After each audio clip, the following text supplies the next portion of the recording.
So guys continue करते हैं अपने सीरीज़ को। सेक्शन 121 हमने कवर कर लिया था चैप्टर 8 का, that is estoppel, and section 122 जो स्टॉपल का एक्सटेंशन है, और सेक्शन 123 भी उसी का ही पार्ट है।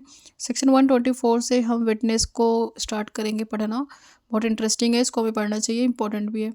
तो चैप्टर 8 जो है वो स्टॉपल के बारे में बात करता है। Section 121 is talking about the what is estoppel, और आफ्टर दैट section 122 is talking about the licensee and the tenant के बारे में बात करता है, उनके ऊपर स्टॉपल कैसे अप्लाई होता है, that is talking about that. And section 123 is talking about the bill of exchange, bailee and licensee. ठीक है, तो 123 में हम इसको पढ़ लेते हैं। इसका ट्रिक याद करने का है। सेक्शन 122 में सिर्फ दो लोगों के बारे में बात किया, तो 122 और सेक्शन 123 में एक बेली है, बिल ऑफ एक्सचेंज है और लाइसेंसी है। तो 3 है ना, तो तीनों के लिए 1 2 3 थर्ड तीनों जिसमें 3 लिखा होगा, जो 3 लिखा होगा उसमें 3 लोग के बारे में बात किया होगा, ऐसे ट्रिक बनाओ। ठीक है, तो सेक्शन 123 हम पढ़ लेते हैं। यहाँ पे क्या बोलता है, section 123 is talking about no acceptor of bill of exchange shall be permitted to deny that drawer had authority to draw such bill और एंडोर्स इट। मतलब जिसके लिए बनाया गया है बिल ऑफ एक्सचेंज, वो पर्सन कभी भी फ्यूचर में मना नहीं करेगा कि जिसने बिल ऑफ एक्सचेंज बनाया था उसके पास राइट नहीं था बनाने का, एंडोर्स करने का या फिर ड्रॉ करने का बिल ऑफ एक्सचेंज। ऐसा कोई मतलब इन फ्यूचर कभी ऐसे सूट फाइल होता है तो उसमें ये बोल नहीं सकता ये। दूसरा, इट नॉट सेल एनी बेली। अब बेली के बारे में बात कर, हमने बिल ऑफ एक्सचेंज में क्या कहा, जिसने बिल ऑफ एक्सचेंज बनाया उसके पास राइट नहीं, मतलब उसके पास उसके जिसने बिल ऑफ एक्सचेंज बनाया उसका जो राइट है, right to endorse and right to make draw the bill of exchange, वो राइट डिनाई नहीं किया जा सकता किसी भी अपोजिट पार्टी के द्वारा। ठीक है, जिसने जो अपोजिट पार्टी है वो मना नहीं कर सकती। दूसरा, इसमें बेली जो है या फिर लाइसेंसी जो है, permitted to deny that his dweller or bail licenser had at the time of when the bailment or license commence authority to make such bailment or grant of such license।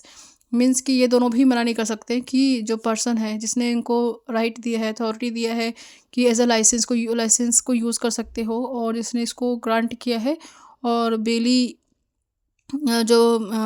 है वो मना नहीं कर सकता बेलर्स के राइट्स को कि इसने बनाया नहीं, इंडोर्स इसके पास राइट नहीं है, इंडोर्समेंट नहीं है, ये सब चीज़ें मना नहीं कर सकता। मतलब ए जो है, ए की राइट्स को बी जो है मना नहीं कर सकता। सिंपल सी टर्म, बस इसमें इतना ही लिखा हुआ है और कुछ नहीं है। इसका एक्सप्लेनेशन है 1 and 2। एक्सप्लेनेशन बोलता है the acceptor of bill of exchange में डिनाई। अब वो डिनाई कर सकता है बिल ऑफ एक्सचेंज का, जो एक्सेप्टर है मतलब जिसने एक्सेप्ट किया है, ड्रॉर नहीं एक्सेप्टर, वो मना कर सकता है some time that the bill was really drawn by the person by whom it is purpose to have been drawn.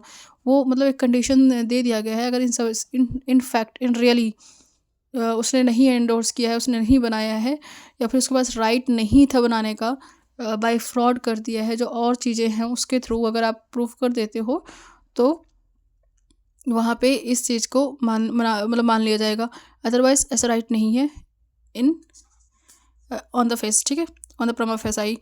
Section जो एक्सप्लेनेशन 2 है ये बोलता है सेम ही ऊपर वाली बातें बेली और लाइसेंसी के बारे में भी बात किया गया है। उन दोनों कंडीशन में भी नहीं मना कर सकते, बट अगर मना करते हैं तो आपके पास एक राइट होना चाहिए।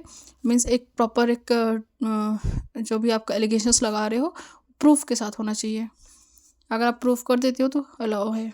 ठीक है, आपका चैप्टर 8 जो है ये कंप्लीट हो गया। Section 121, 122 and 123। तो इसको हम फटाफट रिवाइज कर लेते हैं। सेक्शन 121 किसके बारे में बात करता है, what is estoppel. Estoppel is talking about the when any person intensely involved in any any agreement। ठीक है, any agreement or through act or omissions or any way, किसी भी तरीके से अगर वो इन्वॉल्व होता है और उसकी वजह से if the third party second party is have the reason and to believe, उसने बिलीव भी कर लिया उसकी बातों पे, and have believe that particular fact is true, and on that belief if a second person is involved in any agreement or any act on that basis, then in future neither his who his on whose belief, ठीक है, second party engage himself in the agreement on that behalf, neither the in future that in the future neither that person or nor his representative deny such rights. ठीक है, that in he have no right to make such and all things. Okay.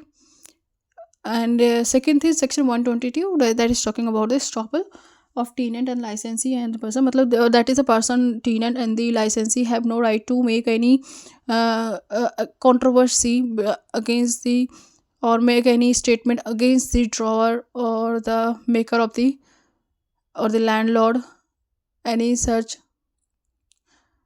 uh, controversy.